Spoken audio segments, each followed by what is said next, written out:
Deport ചെയ്ത വ്യക്തിക്ക് യുഎഇയിൽ വീണ്ടും പ്രവേശിക്കാമോ? ഡീപ്പോർട്ടേഷൻ കഴിഞ്ഞ് റീ എൻട്രി സ്വയം സംഭവിക്കുന്ന ഒന്നല്ല, അറിയാലോ. ഇതിനായി യുഎഇ അതോറിറ്റികളിൽ നിന്നും പ്രത്യേക അനുമതി വേണം. 2021 federal decree law number 29 article 18(1) അനുസരിച്ച് ഡീപ്പോർട്ട് ചെയ്ത വിദേശികൾക്ക് federal authority for identity, citizenship, customs and port സെക്യൂരിറ്റിയുടെ അനുമതിയില്ലാതെ വീണ്ടും രാജ്യത്ത് പ്രവേശിക്കാൻ കഴിയില്ല.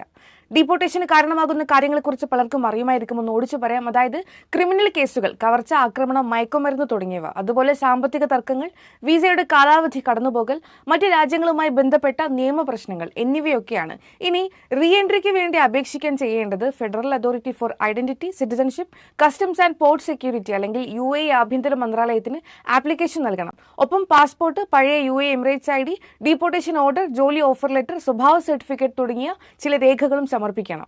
അപ്ലൈ ചെയ്തതിന് ശേഷം ഗവൺമെന്റ് തീരുമാനം വരുന്നതുവരെ കാത്തിരിക്കണം. ഇതിനായുള്ള നിയമസഹായത്തിന് ഒരു ലൈസൻസ് ഉള്ള ഇമിഗ്രേഷൻ അഭിഭാഷകനെയോ അല്ലെങ്കിൽ നിയമ കൺസൾട്ടന്റിനെയോ സമീപിക്കാം. അത് അപേക്ഷ തയ്യാറാക്കാനും രേഖകൾ പരിശോധിക്കുക, സർക്കാരുമായി ഇടപാട് തുടങ്ങിയ കാര്യങ്ങളിൽ സഹായകമാകും. ഇനി അനുമതി നിഷേധിക്കപ്പെട്ടാൽ നിയമപ്രകാരം രാജ്യത്തേക്ക് പ്രവേശനം നിരോധിച്ചിരിക്കാം. അനധികൃത പ്രവേശനം നടത്തിയാൽ കഠിന ശിക്ഷയുണ്ടാകും. അതുകൊണ്ട് ഒരിക്കൽ റീ എൻട്രി നിഷേധിക്കപ്പെട്ടാൽ പുതിയ തെളിവുകളോടെ വീണ്ടും അപേക്ഷിക്കാവുന്നതാണ്.